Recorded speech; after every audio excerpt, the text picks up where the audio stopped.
Okay, so like at this point in the save, the prospects that you can draft are sort of relatively shit.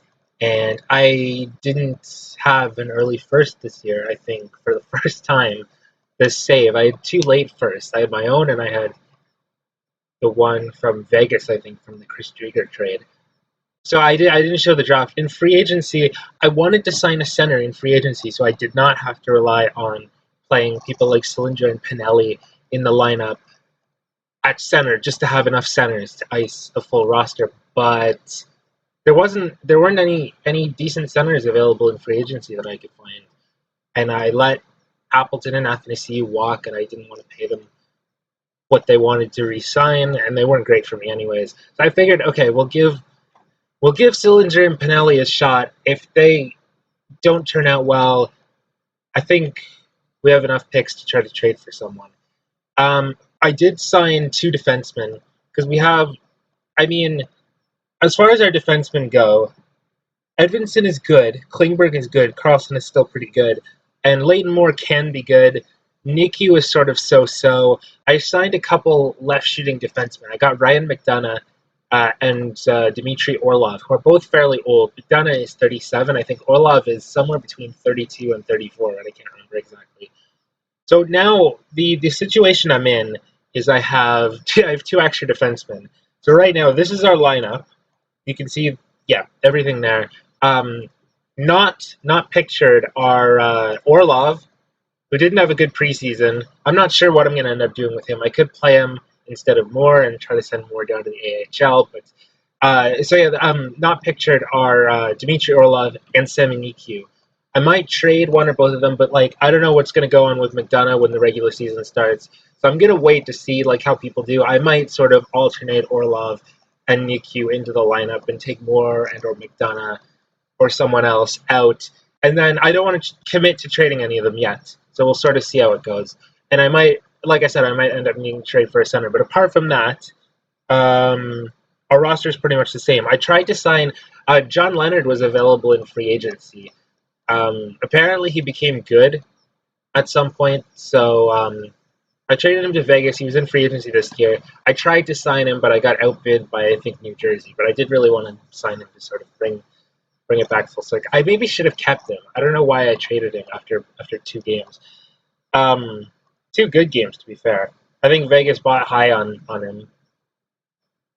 Uh, what was I going to say? But yeah, he turned out good, and I wanted to sign him, but I didn't get to sign him. Okay, so I'm now going to start simming through the season. I might not stop every once in a while. Really, I just want to get to the playoffs and then or the trade deadline to see what ends up happening at the deadline. But if anything particularly interesting happens, I will stop the sim and record something. But for the most part, our team is quite similar to last year. I'm hoping we will take a step forward because the young players are even better. Hopefully, Olison can be a full-time player this year. I started him on the fourth line. He had a fantastic playoffs last season.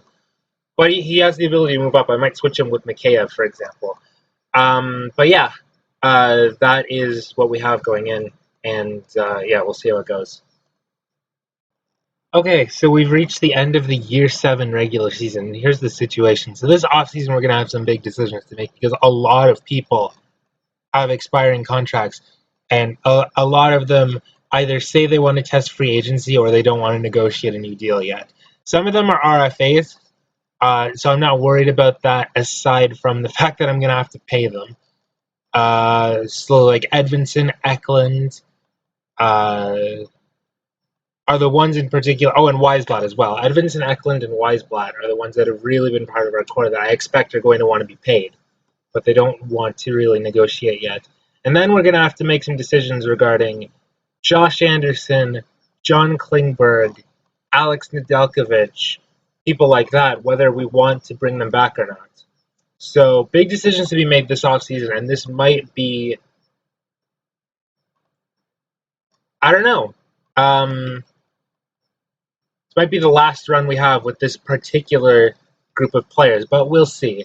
Um, there is always the option to try to trade away Carlson's contract, but the problem is, well, it's not really a problem necessarily, but Carlson had a fantastic season. So I'll show you our team stats. I'll show you the league standings in a second, but here I'll sort by Michkov 72 points.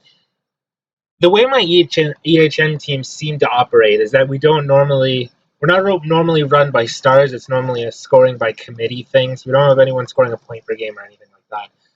But okay, here they are sorted by AVR. So good seasons from almost everybody. And regarding the players that you see on here that I didn't have at the beginning, first of all, I traded midway through the season. I needed a center. I needed a center, right? Because I was running Eklund, Graham, Sillinger, and Pinelli. When Sillinger and Pinelli didn't seem to be particularly ready, so I needed like more veteran, sort of experienced centers. I traded Danny Zhilkin, who is a guy I drafted, I think, in the first draft. I traded him and a fifth for Anthony Cirelli from the Capitals, which is where Cirelli was at the time, I guess. And he did okay. And then I decided I decided Eklund Graham as my 1-2 punch wasn't getting it done. Graham had a good season. Eklund was having a bit of a down year. So I decided I needed a heavy hitter. So I got Mika Zibanejad from the Rangers, who the Rangers I think missed the playoffs, and I was seeing in my inbox rumors about him being traded.